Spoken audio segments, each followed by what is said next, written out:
Hi everyone, I'm CA Dhani Ahuja, and in today's video we will be solving the 3 and 4 mark questions from CBSE sample paper. In my previous video I've already solved 1 mark questions. This video will be doing 3 and 4 mark questions, and in the coming videos we'll be doing 6 mark and part B questions. Let's get started. Keep the question paper in front of you and keep solving with me simultaneously. First, question number 17. Nirmala, Divisha and Sara were partners, sharing profits and losses in the ratio 3:4:3. Books are closed and Sara has died on 1st of February. हमें क्या calculate करना है? उसका profit calculate करना है, और question में बोला है जर्नल एंट्री भी पास करें. क्या दिया है? पिछले साल का प्रॉफिट दिया है और पिछले साल का सेल्स दिया है, और क्या बोला है? That sales is going to increase in this year by 20% and profit is going to decrease in this year by 2%. So सबसे पहले हमें कैलकुलेट करना पड़ेगा कि लास्ट ईयर का प्रॉफिट परसेंटेज कितना है. कैसे कैलकुलेट करने वाले हैं हम profit percentage? Profit of last year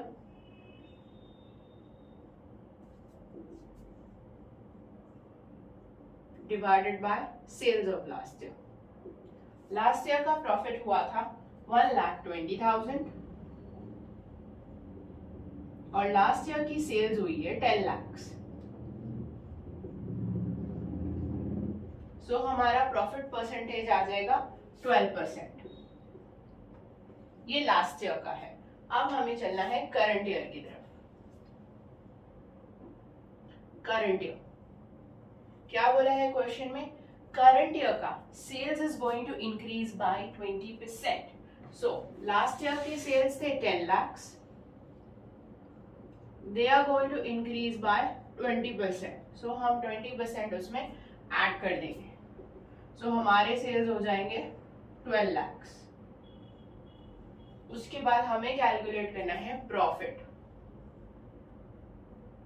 ये करंट ईयर का प्रॉफिट है. कैसे आएगा करंट ईयर का प्रॉफिट? जो करंट ईयर का सेल्स है which is 12 lakh into the profit percentage. अब कितना होने वाला है हमारा प्रॉफिट परसेंटेज? लास्ट ईयर हमारा प्रॉफिट परसेंटेज था 12%, बट इस ईयर से 2% प्रॉफिट डिक्रीज होने वाला है. So profit percentage is going to be 10%. Last year 12%, 2% decrease होगा, सो 10% हो जाएगा. सो 12 लाख हमारी सेल्स है ऑफ द करंट ईयर. उस पे हम प्रॉफिट लगाएंगे 10%. सो हमारा प्रॉफिट आ जाएगा 1,20,000. ये जो प्रॉफिट है ये पूरे साल का है और पूरे फर्म का है. कौन मर गया है? सारा. सारा हैज डाइड. तो हमको सिर्फ सारा का प्रॉफिट कैलकुलेट करना है. सो सारास प्रॉफिट, जो फर्म का प्रॉफिट है वो लेंगे 1,20,000. This is the full year profit. We don't want full year profit. Sarah was alive only for 10 months. Question में देखें 1st February को वो मर गई है. सो मतलब पूरे साल में कितने मंथ्स वो अलाइव है? 10 months. So we will multiply by number of months she is alive for. She is alive for 10 months. उसके बाद हम मल्टीप्लाई करेंगे उसके शेयर ऑफ प्रॉफिट से. सारा का शेयर कितना है? 3/10. This is going to give us सारा शेयर ऑफ प्रॉफिट. ये पूरा इक्वेशन हम सॉल्व करेंगे. सो हमें आता है 30,000. ये है सारास प्रॉफिट. अब क्वेश्चन में पूछा है जर्नल एंट्री पास करने के लिए. सो जर्नल एंट्री आएगी profit and loss suspense account debit to Sara's capital 30,000. ये हो गया आपका पूरा क्वेश्चन नंबर 17. ये जर्नल एंट्री आपको पहले लिखनी है और ये वर्किंग नोट्स आपको बाद में बनाने हैं. सो जर्नल एंट्री के लिए आप जगह छोड़ेंगे, फिर आप वर्किंग नोट बनाएंगे. ये पूरा वर्किंग नोट बनाना कंपलसरी है. सिर्फ जर्नल एंट्री लिख के और ये रफ में करके मार्क्स नहीं मिलेंगे. The question is for 3 marks. So each step is going to carry marks. So आपको पूरा करना है. चलिए क्वेश्चन नंबर 18 पे जाते हैं. क्वेश्चन नंबर 18 में हमें बनाना है प्रॉफिट एंड लॉस अप्रोप्रिएशन, और ये क्वेश्चन है मिनिमम गारंटी का क्वेश्चन. इस क्वेश्चन में the tricky part is the firm has been started in July. हमें पूरे साल का इंटरेस्ट ऑन कैपिटल या प्रॉफिट नहीं देना है, हमें सिर्फ 9 मंथ्स का देना है। ध्यान से देखें कैसे करना है। क्या बोला है, on 1 July Amay, Anmol and Rohan have started the business. उनका फिक्स कैपिटल्स दिया है और बोला है क्वेश्चन में कि हम इंटरेस्ट ऑन कैपिटल चार्ज कर रहे हैं 6% का। उसके बाद अमय ने गारंटी किया है रोहन को that he will get a profit of 36,000 per annum. अब केयरफुली करना है, हमें सबसे पहले स्टार्ट करना है with preparing profit and loss appropriation account. 2 column बनाना है, इनर और आउटर। क्यों बनाना है, क्योंकि इसमें वो मिनिमम गारंटी है, सो उसका वर्किंग भी हमको करना पड़ेगा। That's why we are making inner and outer column. So सबसे पहले हम स्टार्ट करेंगे बाय नेट प्रॉफिट। जो नेट प्रॉफिट हमें मिला है हमारे प्रॉफिट एंड लॉस अकाउंट से 1,38,000। उसके बाद हम पार्टनर्स को देने वाले हैं इंटरेस्ट ऑन कैपिटल।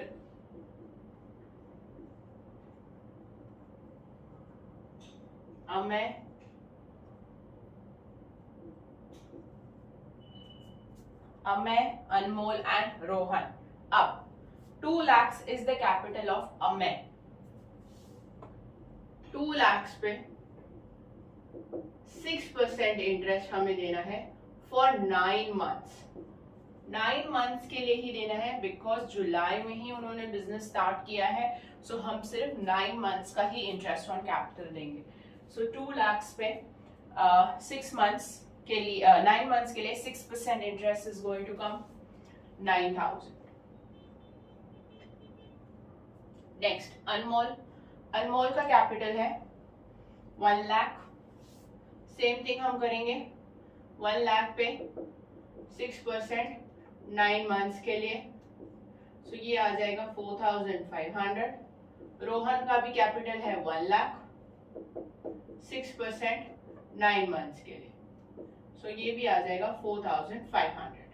ये फिगर हम लेंगे आउटर कॉलम में, ये आ जाएगा 18,000। सो हमारा नेट प्रॉफिट है 1,38,000। 18,000 का हम इंटरेस्ट ऑन कैपिटल दे रहे हैं, तो अब हमें कैलकुलेट करना है डिविजिबल प्रॉफिट।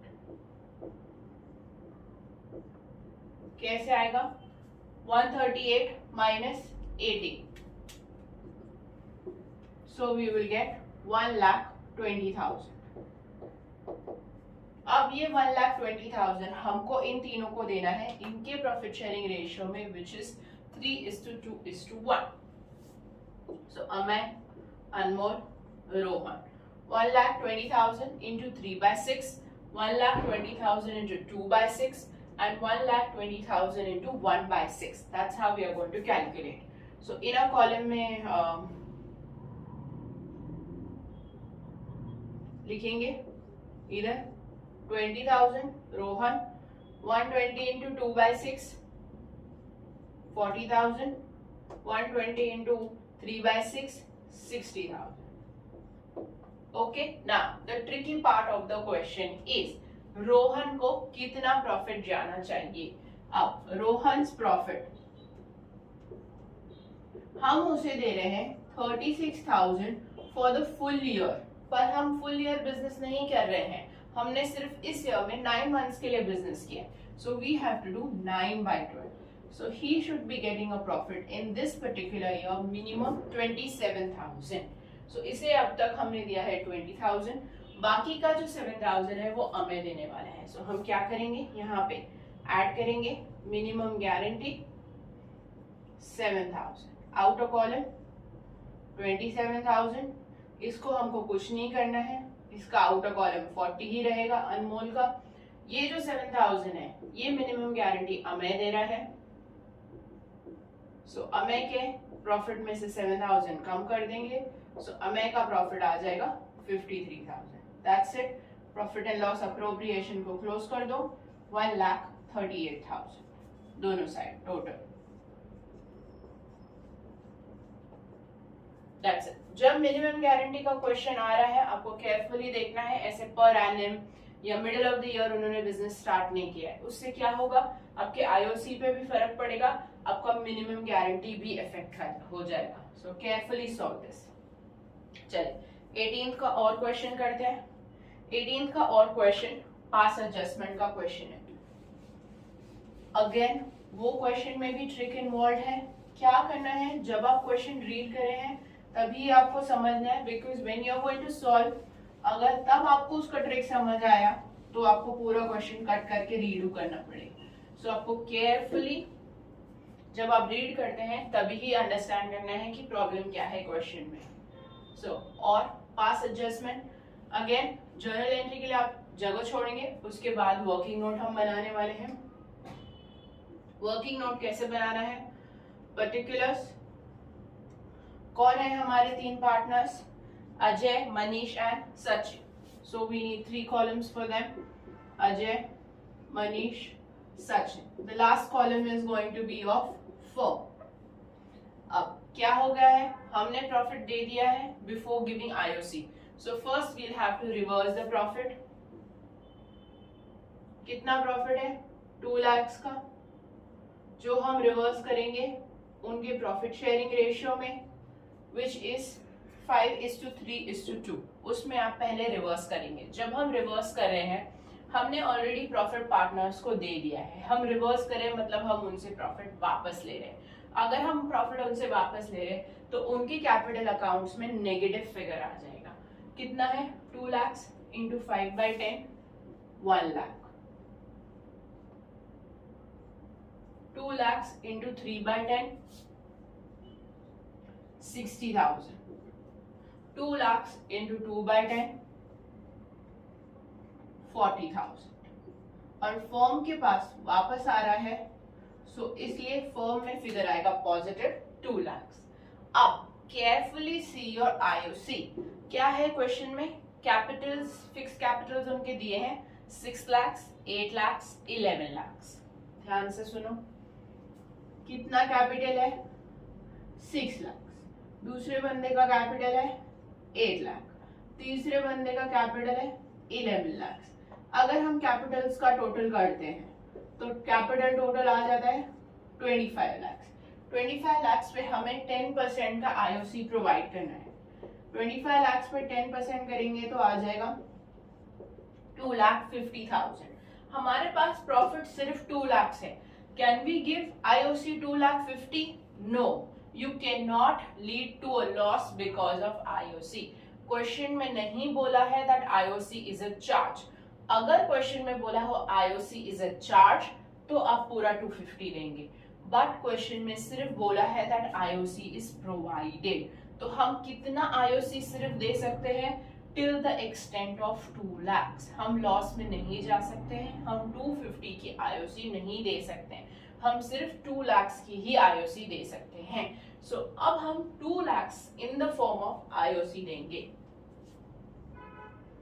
अब अगर हम आईओसी दे रहे हैं तो आईओसी हमेशा किस रेशियो में जाती है, उनके कैपिटल रेशियो में। IOC is never in profit sharing ratio. Capital ratio क्या है, 6, 8, 11। सो हम ये जो आईओसी है 2 lakhs की, वो हम 6, 8, 11 के रेशियो में डिस्ट्रीब्यूट करेंगे। We will consider the maximum IOC we can give is till the extent of profit, that is 2 lakh. हम 2 लाख से ज्यादा की आईओसी नहीं दे सकते। और ये किस रेशियो में देना है, in the ratio of capital. Very careful, in the ratio of capital, not in the profit sharing ratio. हम प्रॉफिट नहीं दे रहे हैं, हम आईओसी दे रहे हैं, तो आईओसी हमेशा कैपिटल रेशियो में जाएगी। सो 6, 8, 11 के रेशियो में हम देंगे तो ये कितना आ जाएगा, 48,000 का आईओसी जाएगा ये ए को, उसके बाद 64,000 का आईओसी जाएगा मनीष को, एंड 88,000 का आईओसी जाएगा सचिन को। सो ये आ गया हमारा टोटल 2 lakhs। सो फर्म में हम लिखेंगे नेगेटिव 2 lakhs। अब ये है हमारा नेट इफेक्ट।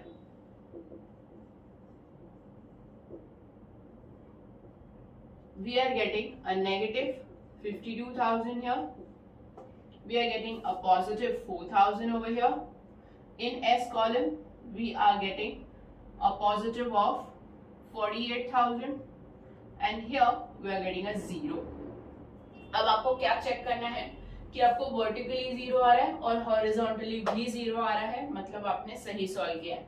48 plus 4 52, positive 52, इधर आया है negative 52. So we have done it correctly. अब जिसको नेगेटिव है उसके कैपिटल को हम डेबिट करेंगे और जिनके अमाउंट्स पॉजिटिव हैं उनके कैपिटल को हम क्रेडिट करेंगे. So entry will B Ajay account debit, Ajay's capital account debit to Manish, to Sachin. Ajay का कैपिटल है 52,000, इसका है 4,000 एंड इसका है 48,000. सो ये आ गई हमारी एडजस्टिंग एंट्री. क्लियर? चले नेक्स्ट क्वेश्चन पे चलते हैं. क्वेश्चन नंबर 19, ये है परचेज कंसिडरेशन का क्वेश्चन फ्रॉम डिवेंचर्स चैप्टर, जिसमें हम परचेज कर रहे हैं बिजनेस और इशू कर रहे हैं debentures. So issue of debentures for other than cash.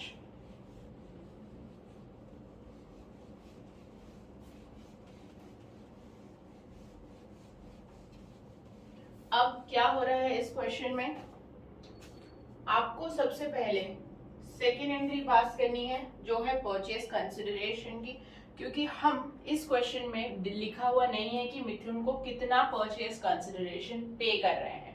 Question में दिया है कितने डिवेंचर्स हम इशू करने वाले हैं, कितने रेट पे, तो वो आएगा सेकेंड एंट्री पे. सो परचेज कंसिडरेशन का अमाउंट हमें जानना है, वो अमाउंट जाता है फर्स्ट एंट्री में. If you are not clear with this chapter, please check my video on issue of debentures. उसमें मैंने सब समझाया है issue of debentures for other than cash में क्या करना है, क्योंकि ये टॉपिक बहुत इंपॉर्टेंट है. डिवेंचर्स में से ये आने के बहुत हाई चांसेस हैं. चलो सो क्या कर रहे हैं हम लोग मिथु को डिवेंचर्स इशू करें. कितने डिवेंचर्स इशू करें? 20,000 के डिवेंचर्स इशू करें एट अ डिस्काउंट ऑफ 10%. 100 का डिवेंचर है और ये डिवेंचर रिडीमेबल है एट 5% प्रीमियम. सो हम क्या करेंगे, फर्स्ट एंट्री के लिए हम जगह छोड़ देंगे. हम पहले पास करेंगे सेकेंड एंट्री, क्योंकि हमें जानना है परचेज कंसिडरेशन हम मिथु को कितना ले रहे हैं. सो क्या आती है entry, Mithu limited account debit, discount on issue account debit,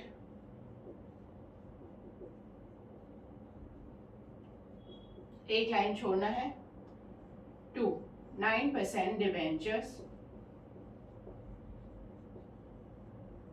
अब स्टार्टिंग ऑफ द क्वेश्चन पढ़े. हम 20,000 डिवेंचर्स इशू कर रहे हैं of ₹100 each. So we will get the amount 20 lakhs at a discount of 10%. So it is going to be 20,000 into 10, 2 lakhs.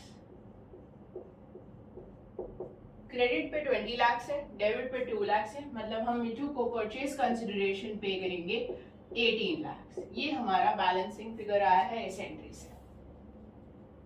और एक चीज करनी है इस एंट्री में, हम डिबेंचर्स को रिडीम कर रहे हैं एट अ प्रीमियम.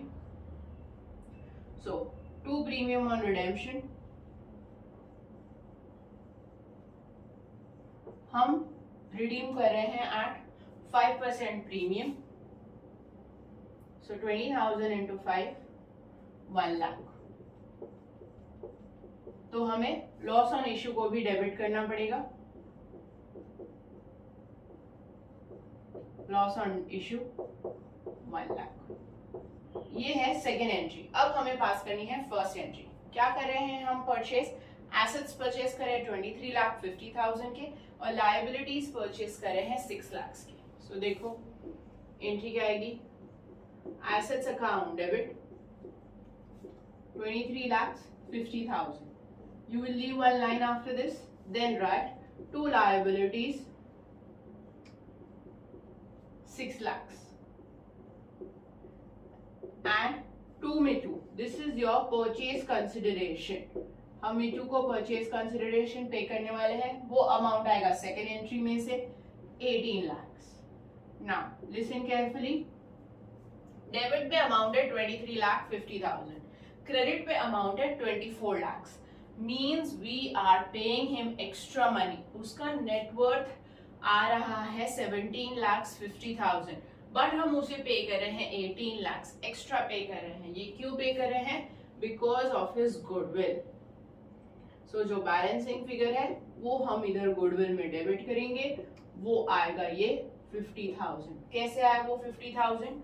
क्रेडिट पे आ रहा था 24, डेबिट पे आ रहा था 2350। सो ये जो डिफरेंस फिगर है 50,000, इसको हम गुडविल करके डेबिट करेंगे। क्लियर? सो पहले सेकेंड एंट्री करना है, फिर फर्स्ट एंट्री करना है, इतना ही है ये क्वेश्चन। ओके, चलो इसका सेकेंड पार्ट कर लेते हैं। वो भी सिमिलर टाइप ही है। हम परचेज कर रहे हैं बिजनेस एंड हम इशू करने वाले हैं preference shares.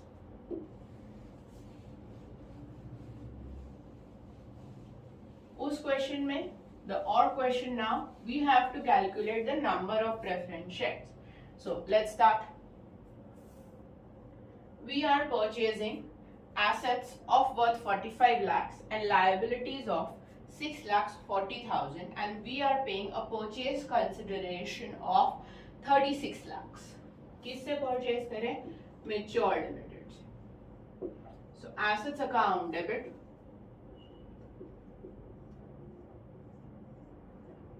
$45 lakhs, to liabilities 6,40,000, to Mature Limited 36 lakhs. Now check, debit पे टोटल आ रहा है 45 lakhs और क्रेडिट पे टोटल आ रहा है 42,40,000. So there is a difference. हम उसके नेटवर्क से उसे कम परचेज कंसिडरेशन पे कर रहे हैं, that is because of capital reserve. ये आपका डिफरेंस फिगर आएगा, debit amount minus credit amount 2,60,000। ये एंट्री हमेशा चेक करना है मैच हो रहा है कि नहीं, डेबिट और क्रेडिट। अगर क्रेडिट कम है सो कैपिटल रिजर्व लिखना है, अगर डेबिट कम है तो गुडविल लिखना है। क्लियर? अब हम इस मैच्योर लिमिटेड को पे करने वाले हैं through bank draft and through issuing preference shares. So क्या आएगी एंट्री देखते हैं। Mature limited debit to bank. सबसे पहले मैच्योर लिमिटेड को we are suppose to pay 36 lakhs. This is going to come from the entry, the first entry that we have passed. उसके बाद हम इसको बैंक ड्राफ्ट से पे करने वाले हैं 1,50,000. So अब बैलेंस अमाउंट कितना बच गया है? 34,50,000. हमें वर्किंग नोट बनाना है to calculate number of preference shares. कैसे कैलकुलेट करने हैं ये number of preference shares? The amount that we are supposed to pay for the purchase consideration 36 पे करना था, 150 पे कर दिया बाय बैंक, तो बचा है 34,50,000. So that is going to be a numerator. कैसे पे करने वाले हैं हम लोग प्रेफरेंस शेयर्स इशू कर रहे हैं of 100 each at a premium of 15%. So 100 plus premium. So हमारा डिनोमिनेटर आ जाएगा 115, क्योंकि ये हमारे प्रेफरेंस शेयर्स की वैल्यू है। Clear? So 34,50,000 divided by 115, we are going to get number of preference shares as 30,000. अब देखो एंट्री में क्या करना है, 2 कितना परसेंट प्रेफरेंस शेयर्स है? 12%. to 12% preference shares to securities premium. ये number of preference shares calculate करना इस क्वेश्चन में बहुत इंपॉर्टेंट है। Don't do it in rough, please do it as a working note. So 30,000 into 100, 30,000 into 15. 15 हमारा premium है, so this is going to come 30 lakhs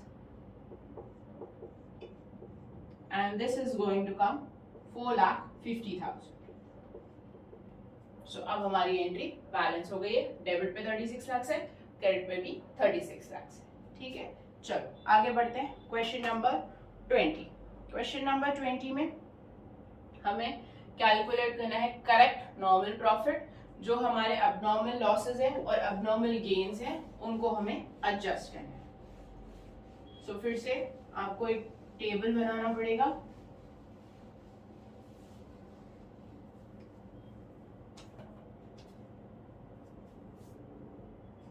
profits, sorry year लिख लो, पहले year लिख लो, year, profits, adjustments, and then we are going to arrive at normal profit. So pehle from the question as it is, you're going to copy down the figures. So 2019, 20, 21 and 22. कितना दिया profit? 50, 120, 180 and loss दिया है of 70,000. Clear? ये हमें already question में दिया है. अब एडजस्टमेंट्स में क्या करना है? पढ़ो adjustments. Motor bike was purchase worth 50,000 which was debited to travelling expense. So हमने एसेट को डेबिट कर दिया है एज एन एक्सपेंस. एक्सपेंस नहीं है, वो हमारा एसेट है. सो एक्सपेंस से निकालना है, सो हमें उसको रिवर्स करना पड़ेगा.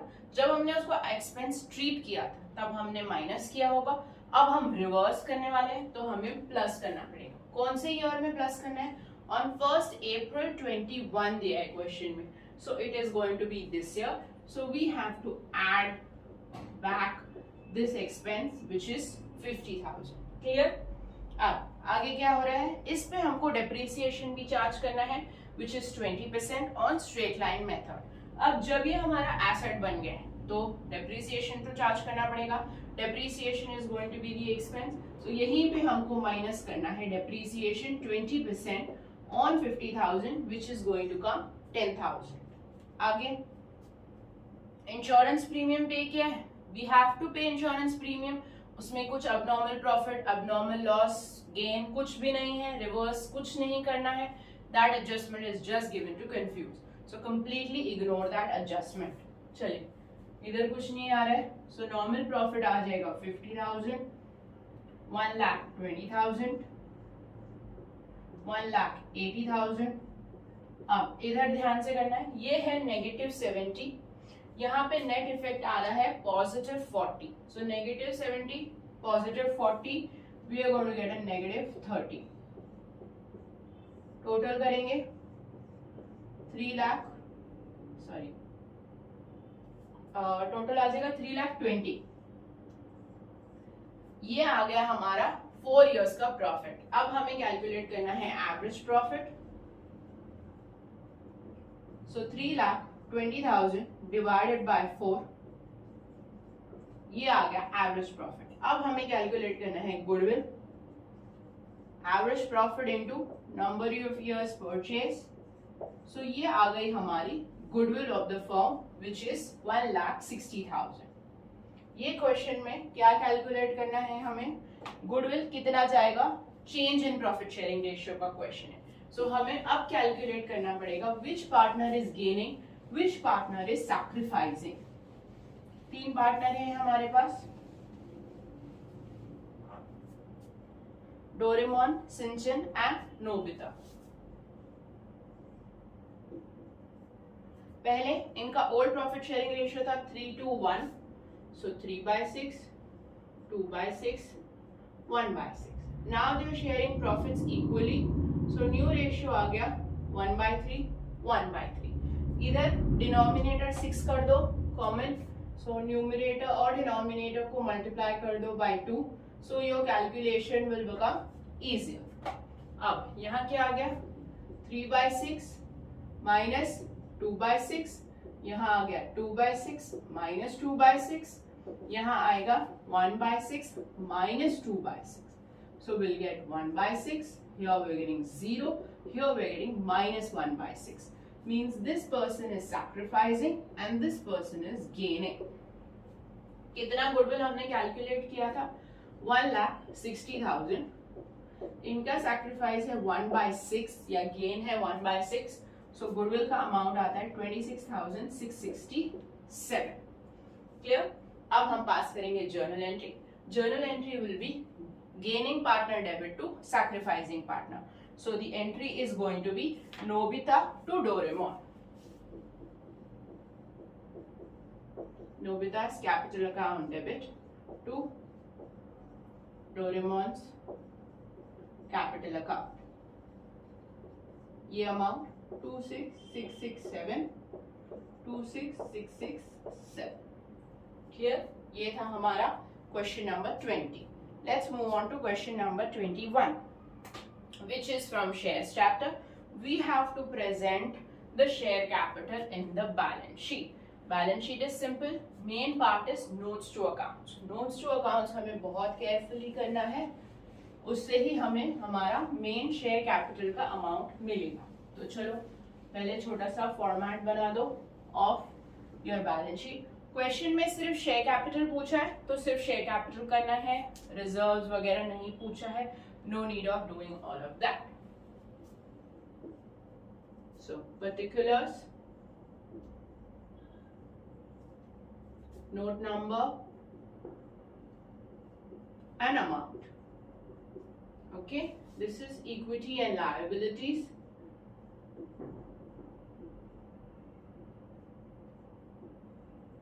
Shareholders funds,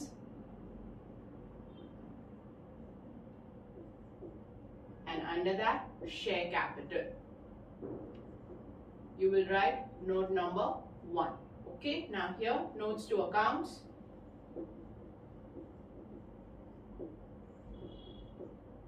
share capital, authorized capital. अब इस क्वेश्चन में फिगर्स थोड़े से बड़े आ रहे हैं बिकॉज उन्होंने अराउंड 4 करोड़ का ऑथराइज कैपिटल किया है। सो टेंशन नहीं लेना है, आराम से करना है, nothing to worry about. Okay, सबसे पहले हमने इशू किया है 25 lakhs equity shares of 10 each. So 25 lakhs equity shares of ₹10 each. So this is going to be inner column 2 crores 50 lakhs. उसके बाद हमने इशू किए हैं प्रेफरेंस शेयर्स। कितने इशू किए हैं प्रेफरेंस शेयर्स? 1,50,000 के ऑफ ₹100 ईच। सो 1,50,000 कितने परसेंट प्रेफरेंस शेयर्स हैं? 9% ऑफ ₹100 ईच। सो ये आ जाएगा 1 crore 50 lakhs. So outer column figure 4 crores. Double underline. ये सेपरेट करके दिखाना जरूरी है कि हमारे इक्विटी शेयर्स कितने और प्रेफरेंस शेयर्स कितने। इसके बाद आ जाएगा इशूड कैपिटल। हमने सिर्फ इक्विटी शेयर्स इशू किए हैं 8 lakhs equity shares of ₹10 each। पूरा वैल्यू लिखना है 10 each. So this is going to be 80 lakhs. Close. Next, subscribed but not fully paid up.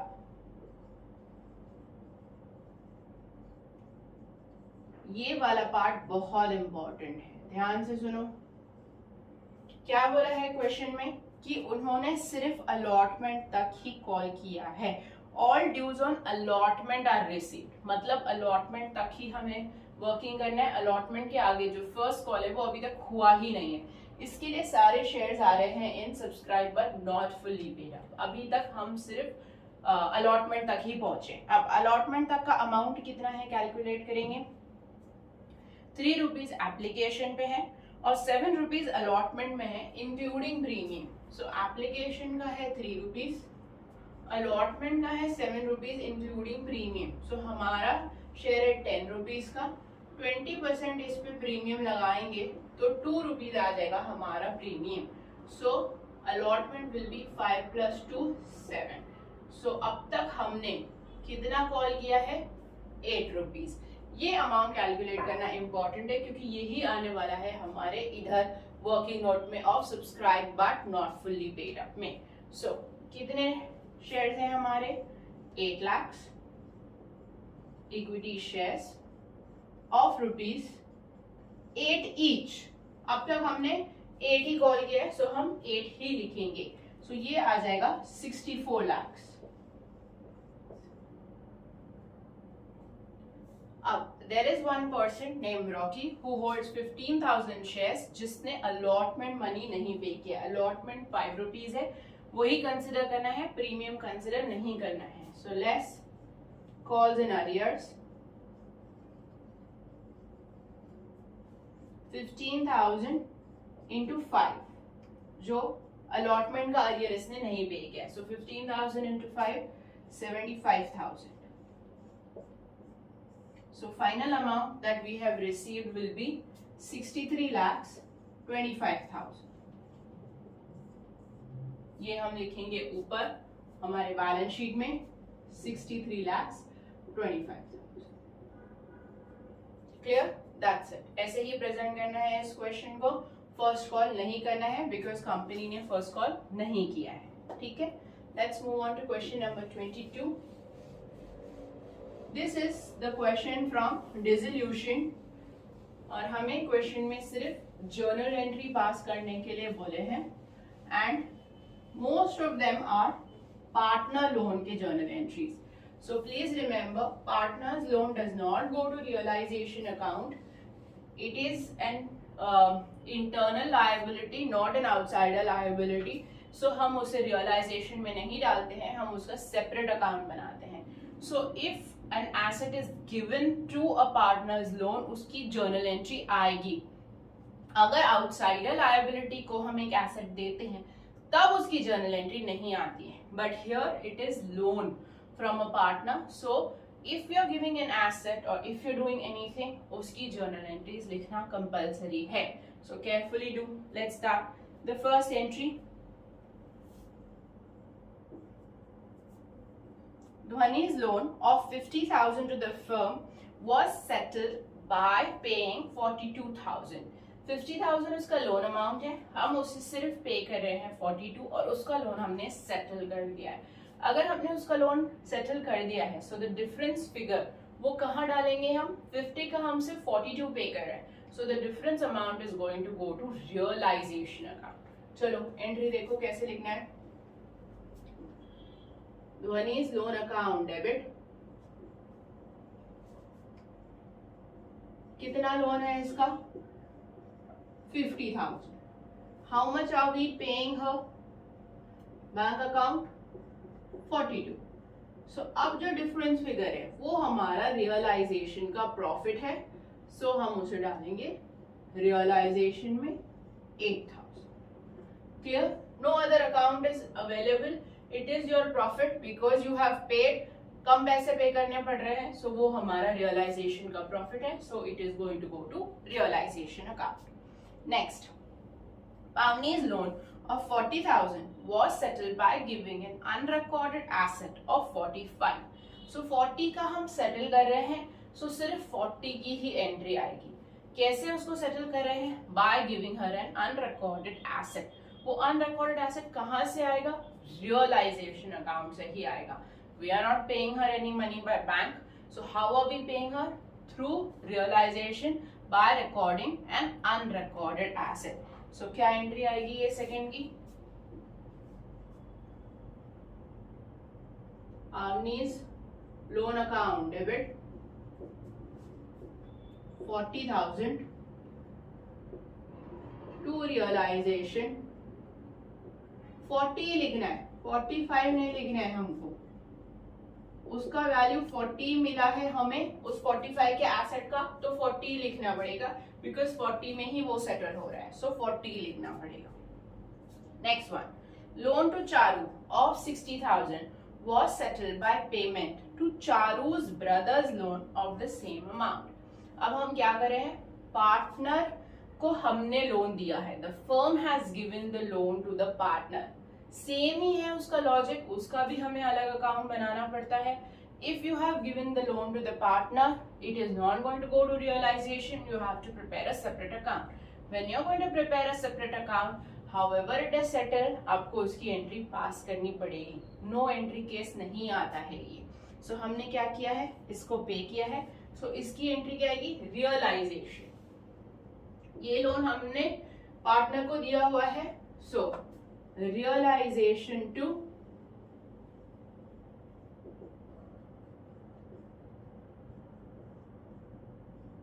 loan to Charu. How much is the amount that we are settling at? 60,000. दोनों का same amount settlement हो रहा है. So, Charu के brother का loan हम इधर settle कर रहे हैं. सो रियलाइजेशन को डेबिट करेंगे और लोन टू चारू को क्रेडिट करेंगे. Last entry, ignores loan of 80,000 to the firm and she's taken machinery of 60,000 as part payment. उसने मशीनरी लिया है, 80,000 का उसका लोन है, मशीनरी लिया है ऑफ 60. सो जो बैलेंस अमाउंट है वो कहाँ जाएगा हमारा? हमें जो 20,000 का बेनिफिट मिल रहा है सो वो हमारा रियलाइजेशन अकाउंट में चला जाएगा. सो क्या आएगी entry? Ignores loan, ignores loan account debit. कितने का लोन है? 80. हम क्या कर रहे हैं? उसको मशीनरी दे रहे हैं 60,000 का.